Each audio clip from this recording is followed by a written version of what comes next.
बदलते भारत की शान।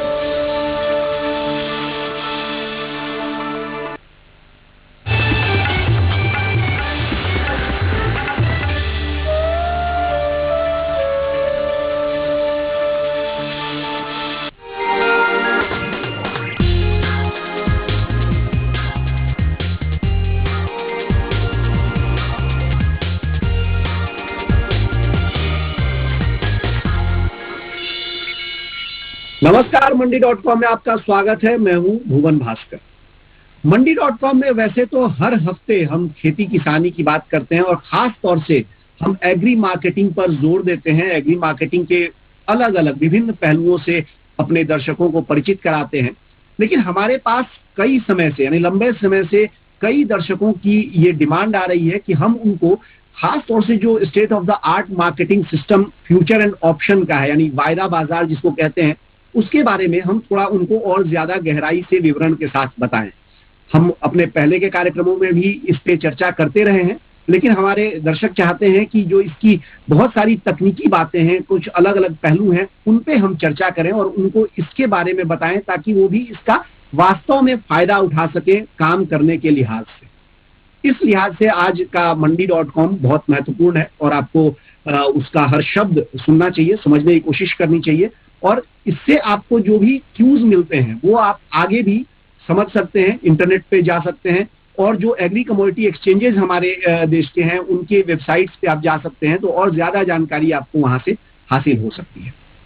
आज की इस चर्चा में एक बहुत ही खास मेहमान हमने अपने साथ जोड़ा है आपको ये तमाम बातें बताने के लिए। उनसे आपका हम परिचय करा देते हैं।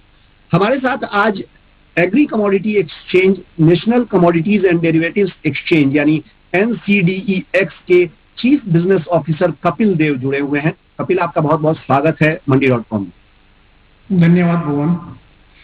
तो कपिल देव से आज के कार्यक्रम में हम ये समझेंगे, आपको मोटे मोटे तौर पे हम बता दें कि आज हमारी चर्चा क्या रहेगी। हम समझेंगे उनसे कि वायदा बाजार क्या है, इसमें अलग अलग टूल्स क्या हैं जो वास्तव में किसानों के लिए फायदेमंद हो सकते हैं और इनका फायदा किस तरह से उठाया जा सकता है। कपिल, इस चर्चा की शुरुआत सबसे पहले मैं करूंगा, जैसे किसी भी तकनीकी विषय पर जब हम जाते हैं तो सबसे पहली बात होती है डिफिनीशन की, उसके परिभाषा की। अगर मैं आपसे कहूं कि वायदा बाजार को एक परिभाषा के तौर पे समझाइए कि वायदा बाजार है क्या, कैसे बताएंगे हमारे किसान भाइयों को? देखिए भुवन, जैसे कि इसका नाम ही वायदा बाजार है तो बहुत कुछ समझाने की जरूरत नहीं है। ये एक वायदा होता है जो कि किसी आने वाली डेट के लिए होता है, जो कि आज के लिए नहीं होता है, किसी आने वाली डेट के लिए होता है। और एक किसी भी कृषि जीन्स की भाव को लेकर, उसकी क्वालिटी को लेकर और उसकी डिलीवरी डेट को लेकर दो जो पार्टीज हैं, किसान और बायर के बीच में एक अनुबंधन होता है, एक वायदा होता है कि इस कमोडिटीज को मैं आपसे इस दिन, आने वाले महीने में या उसके अगले महीने में या उसके अगले महीने में मैं आपसे ये कमोडिटी खरीदूंगा जिसकी क्वालिटी और प्राइस हम आज ही फिक्स करते हैं। और ये पूरा जो सिस्टम होता है, ये एक जो रेगुलेशन है, जो रूल्स हैं जो सेबी ने डिफाइन किए हुए हैं, उनके तहत, उनके अंतर्गत ये सारा रूल्स और रेगुलेशन डिफाइन होते हैं। और उन रूल्स रेगुलेशन के अंदर में इस तरह का एक वायदा कॉन्ट्रैक्ट बनाया जाता है जिसमें लोग आने वाली तारीख के लिए एक अनुबंधन या कॉन्ट्रैक्ट करते हैं। जी कपिल, आपने कहा आने वाले समय के लिए ये कॉन्ट्रैक्ट करते हैं, तो आने वाला ये समय किस तरह से डिफाइन होता है? और जो कॉन्ट्रैक्ट होते हैं वो अगर समय के लिहाज से बात करें, महीनों के लिहाज से बात करें, तो कितने महीनों के कॉन्ट्रैक्ट एक बार में जो एक्सचेंज है उस पर उपलब्ध होता है? देखिए, नॉर्मली अगर देखा जाए तो जितने भी ये वायदा होते हैं ये मंथली एक्सपायरी होती है, यानी कि हर महीने की एक फिक्स डेट के लिए ये वायदा कॉन्ट्रैक्ट किए जाते हैं। और अगर आप इंडियन वायदा बाजार में देखेंगे तो एग्रीकल्चर मार्केट में एक ही जीन्स के लगभग 5 से 6 महीने के वायदे एक साथ चल रहे होते हैं। यानी कि जैसे अभी हम नवंबर मंथ में बैठे हैं तो आपको नवंबर का वायदा, दिसंबर का वायदा, जनवरी का वायदा, फरवरी का और कहीं कहीं पे मार्च और अप्रैल का वायदा भी ट्रेडिंग के लिए उपलब्ध है। जी, तो इसको कपिल थोड़ा मैं समझना चाह रहा हूं कि जैसे आपने कहा कि 4 से 6 महीने का वायदा उपलब्ध है, किसान इसका किस तरह से फायदा उठा सकता है? मैं खास तौर से दोनों मैं अलग अलग आपसे पूछूंगा। अभी मैं ये समझना चाहता हूं कि जो किसान मान लीजिए कि जिसको सीधे वायदा बाजार पे काम नहीं कर सकता है, क्या उसके लिए भी ये जो कीमतें 4-6 महीने की दिखती हैं ये उपयोगी हैं? ये बहुत ही महत्वपूर्ण सवाल है, क्योंकि जब भी हम वायदा बाजार की बात करते हैं तो हम ये बोलते हैं कि किसानों के लिए एक बहुत अच्छा मार्केट है और इसके यूज करके फार्मर अपने आप को जो प्राइस रिस्क है उससे मैनेज कर सकते हैं, उसको मैनेज कर सकते हैं। देखिए, आज के अगर आप ट्रेडिशनल जो एग्रीकल्चर कमोडिटीज का मार्केटिंग सिस्टम है, तो किसान के पास जो प्राइस पॉइंट होता है जिसको लेके वो देखकर वो सारे डिसीजन लेते हैं, चाहे वो सोइंग का डिसीजन हो या हार्वेस्टिंग करके मार्केट में ले जाने का डिसीजन हो, वो मोस्टली स्पॉट प्राइस होता है। और अगर आप इंडियन एग्रीकल्चर सिस्टम देखेंगे तो जब किसान सोइंग करता है तो उसके पास 2 या 3 रेफरेंस प्राइस होते हैं कि लास्ट टाइम मैंने किस प्राइस पे अपना माल बेचा था, ये कमोडिटी, अभी के क्या भाव चल रहे हैं, और मे बी थर्ड पॉइंट होता है कि गवर्नमेंट किस तरीके से उसका एमएसपी डिसाइड कर रही है। बट जब किसान उसको हार्वेस्ट करने जाता है और मार्केट में लेके जाता है, हो सकता है जो प्राइस उसने सोचा था वो प्राइस चेंज हो चुका होता है मोस्ट ऑफ द टाइम, क्योंकि डिमांड सप्लाई चेंज होती रहती है। पर जब अगर आपके पास वायदा है तो इन 3 प्राइस के अलावा किसान ये भी देख सकते हैं कि आने वाले 4 महीने के बाद इस जीन्स का भाव क्या चल रहा है, वो जो अभी चल रहा है उससे ज्यादा है, उससे कम है, और उस प्राइस को यूज करके कैसे मैं डिसीजन ले सकता हूं और उसके ऊपर उस प्राइस को कैसे मैं लॉक कर सकता हूं अपनी क्रॉप के लिए। तो ये बहुत सारे फैक्टर हैं जो किसान यूज कर रहे हैं और कर सकते हैं जब भी वायदा बाजार की बात होती है। जी, हमारी ये चर्चा जारी रहेगी और कई और सवालों के जवाब हम कपिल देव से जानेंगे। फिलहाल वक्त हो गया एक छोटे से ब्रेक का। बने रहिए हमारे साथ, देखते रहिए मंडी डॉट।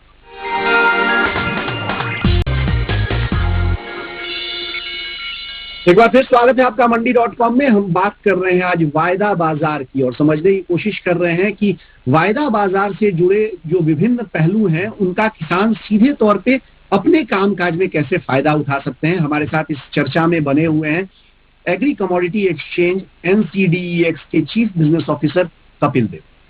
कपिल, अभी तो हमने जाना कि वायदा बाजार मोटे मोटे तौर पे क्या है, किस तरह से अनुबंध होते हैं, लेकिन क्या जो ये अनुबंध है उनका फायदा अगर जो किसान है वो उठाना चाहे, खास तौर से, मतलब अभी तो आपने प्राइस सिग्नल्स की बात कही है, लेकिन खास तौर से जो FPOs का एक मूवमेंट चल रहा है और केंद्र सरकार ने भी एक बड़ा लक्ष्य रखा है करीब 10,000 FPOs बनाने का, जिसमें से करीब 2,000 FPO ऑलरेडी तैयार हो चुके हैं।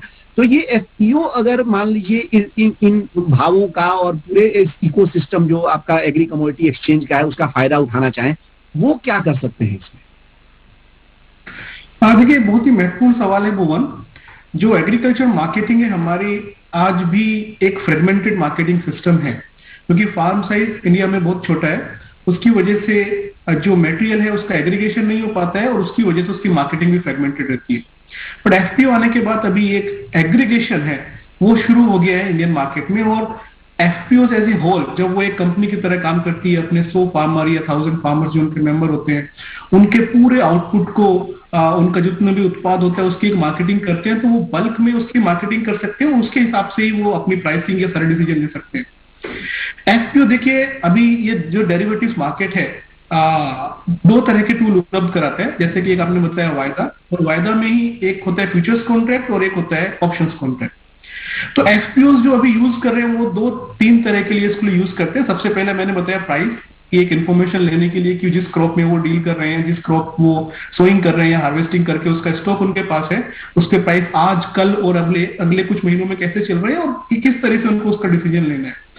दूसरा, कुछ FPOs ने आगे आके इस मार्केट को यूज करना भी शुरू किया है, जहां पे वो सोइंग के टाइम पे ही या सोइंग या हार्वेस्टिंग से जस्ट पहले अपने प्राइस को लॉक कर लेते हैं वायदा बाजार के थ्रू, और अपनी जो फसल है वो वायदा में बेच देते हैं और अपना हार्वेस्ट से पहले ही अपना एक प्राइस जो उनको लगता है कि ठीक है उनके लिए वो लॉक कर देते हैं। और जो बहुत ही रिसेंट है, जो ऑप्शंस है, जो कि हम मानते हैं कि बहुत ही सुटेबल टूल है फार्मर्स के लिए या FPOs के लिए, वो ये है कि वो सोइंग के टाइम पे ही अपने प्राइस को लॉक कर सकते हैं, मिनिमम प्राइस को वो लॉक कर सकते हैं, और अगर प्राइस कम होता है तो उनको वो मिनिमम प्राइस मिलता है, और ज्यादा होता है वो अपॉर्चुनिटी भी फार्मर के पास रहती है। तो ये सब जो कॉन्सेप्ट है, जो कि अगर आप दुनिया के बाकी देशों में होंगे बहुत ही डेवलप हो चुके हैं, फार्मर का बहुत बड़ा रोल है सारे वायदा बाजार में, इंडियन मार्केट में अभी इतना डेवलप नहीं हुआ था इंडियन एग्रीकल्चर सिस्टम में, बट एफपीओ आने के बाद क्योंकि कंसोलिडेशन हो गया और एज ए एंटिटी उनका साइज बड़ा हो गया है, बहुत ही प्रोग्रेसिवली हम देख रहे हैं कि जो ये फार्मर प्रोड्यूसर ऑर्गेनाइजेशन है वो आके वायदा बाजार में काम कर रही है। 300 से ज्यादा एफपीओ अभी हमारे साथ एक्टिवली काम कर रही है और हर साल 1 लाख टन के लगभग वो कहीं ना कहीं वायदा बाजार को यूज करके डिपॉजिट भी करते हैं और अपनी पोजीशंस को प्राइस रिस्क से मैनेज भी करते हैं अपनी जितनी भी उनकी फिजिकल की पोजीशंस है। जी कपिल, इस समय एग्री कमोडिटी एक्सचेंजेस पर कौन कौन सी मुख्य ऐसी फसलें हैं जिनके कॉन्ट्रैक्ट उपलब्ध हैं? देखिए अभी हमारे पास 20+ 20+ एग्रीकल्चर वायदा हैं जो अभी हैं। अगर आप मेजरली देखेंगे तो हमारे पास सोयाबीन है, अगर हम किसान के पर्सपेक्टिव से देखें तो ग्वार है, कैस्टर है, धनिया है, जीरा है, टर्मरिक है, मक्का है, बाजरा है, गेहूं है। ये कुछ कमोडिटीज हैं जो एक्टिवली ट्रेड हो रही है। कुछ और भी कमोडिटीज हैं बट चूंकि किसान डायरेक्टली प्रोसेस कमोडिटीज में नहीं होता तो बट फिर भी बताना चाहूंगा जैसे ग्वार गम है, सोया रिफाइंड ऑयल है, कॉटन सीड ऑयल केक है, ये ऐसी कुछ कमोडिटी है जो हमारे पास ट्रेड हो रही है। जी कपिल, हमारी ये चर्चा जारी रहेगी। फिलहाल वक्त हो गया एक छोटे से ब्रेक का। ब्रेक से लौटने के बाद कपिल देव से हम पूछेंगे और कुछ सवाल और जानेंगे ऑप्शन के बारे में कुछ और बातें। कुछ बातें तो अभी कपिल ने हमें बताई। बने रहिए हमारे साथ, देखते रहिए मंडी.com। एक बार फिर स्वागत है आपका मंडी.com में। हम बात कर रहे हैं आज वायदा बाजार के बारे में और किसान किस तरह वायदा बाजार का फायदा उठा सकते हैं, किस तरह से वायदा बाजार को जो उपलब्ध अलग अलग टूल्स हैं, जो उपकरण हैं, उनका इस्तेमाल कर सकते हैं और अपने लिए ज्यादा बेहतर भाव सुरक्षित कर सकते हैं। साथ ही जो भाव का जोखिम है उसको कैसे कम कर सकते हैं, इन तमाम बातों पर हम जानकारी ले रहे हैं। हमारे साथ इस बातचीत में शामिल हुए हैं आज NCDEX जो देश का एग्री कमोडिटी एक्सचेंज है और कुल मिलाकर जो एग्री कमोडिटीज का वायदा कारोबार होता है उसका लगभग 75% हिस्सेदारी NCDEX के पास है। उसके chief business officer Kapil Dev हमारे साथ बने हुए हैं।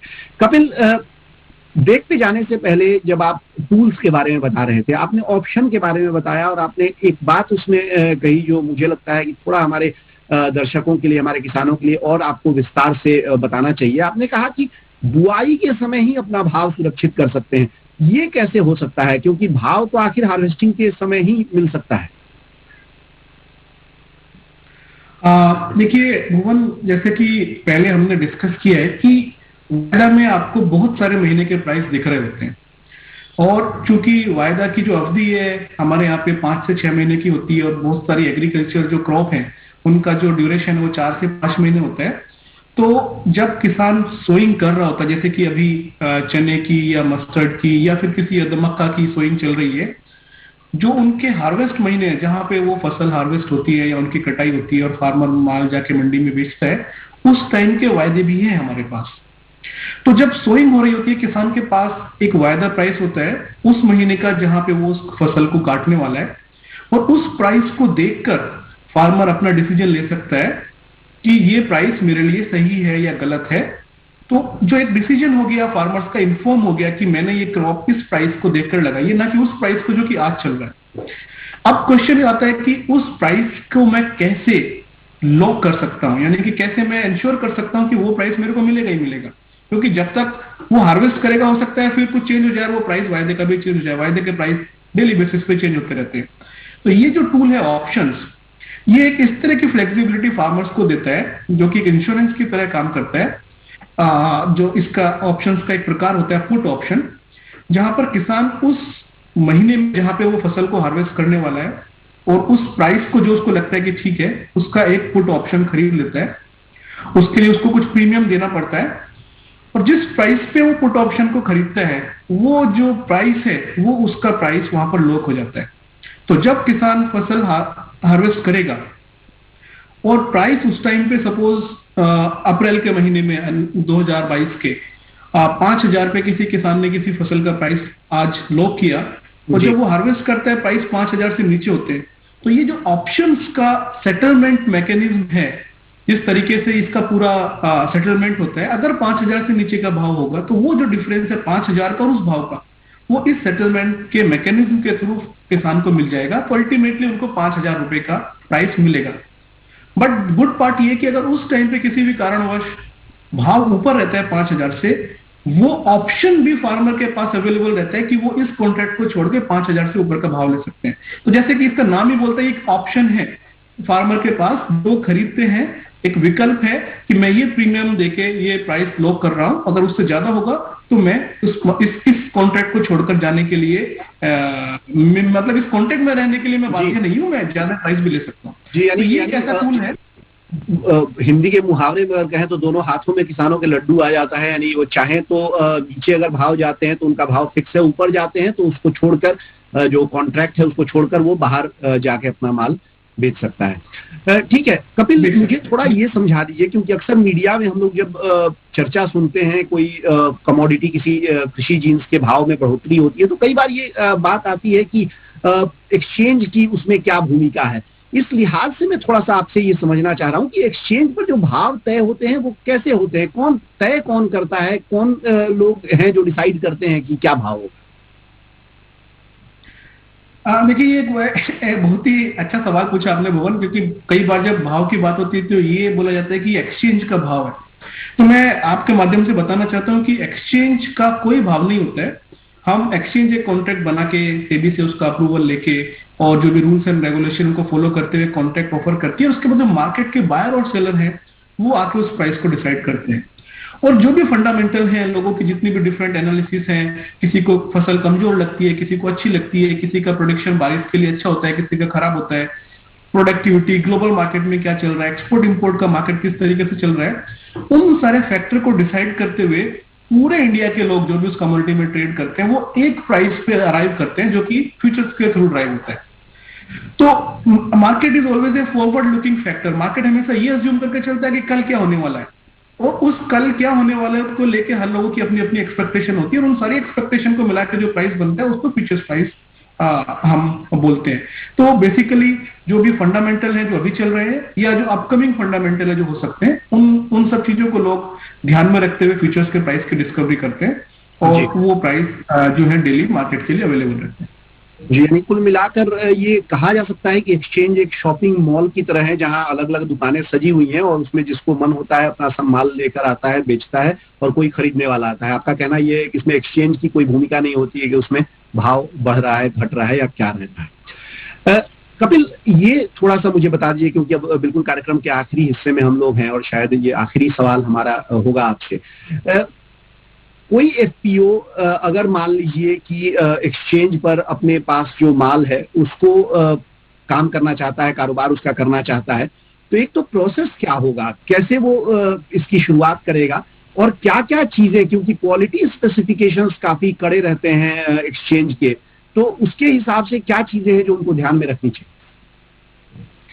देखिए, कड़े नहीं रहते हैं एक्सचेंज के जो पैरामीटर है। ऑफकोर्स हम जो फसाई है, food safety authority of India है, या एग्मा के पैरामीटर हैं जो कि गवर्नमेंट ऑफ इंडिया ने डिसाइड किए हुए हैं, उनको फॉलो करके अपने कॉन्ट्रैक्ट स्पेसिफिकेशन बनाते हैं। But most of the time हमारे जो पैरामीटर है वो फिजिकल मार्केट जिस तरीके से उस कमोडिटी में ट्रेड करता है, जो फेयर एवरेज क्वालिटी होती है उसके आसपास ही होते हैं।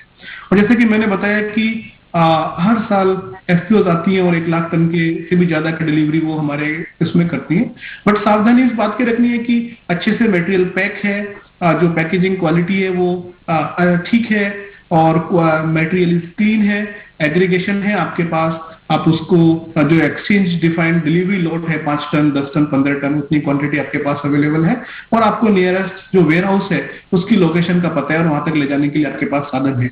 और बाकी उसके अलावा जो भी जरूरत पड़ती है, टेक्निकल एक्सपर्टीज, किस तरीके से अकाउंट खोलना है, किस तरीके से उनको मार्जिन देना है, किस तरीके से क्वालिटी को चेक कराना है, उसके लिए जो हमारे ब्रोकर हैं, मेंबर हैं, वो हमेशा से फार्मर के लिए कनेक्टेड रहते हैं। और हमारी भी एक एफपीओ की टीम है जो कि इन सारी एफपीओ को रेगुलर बेसिस पे इन सब चीजों के बारे में अवेयरनेस क्रिएट करती रहती है। जी, ये जो आपने कहा जो मेंबर्स हैं या जहां से जो एफपीओज हैं अपने को रजिस्टर कर सकते हैं, इनकी जानकारी कैसे मिल सकती है एफपीओज को?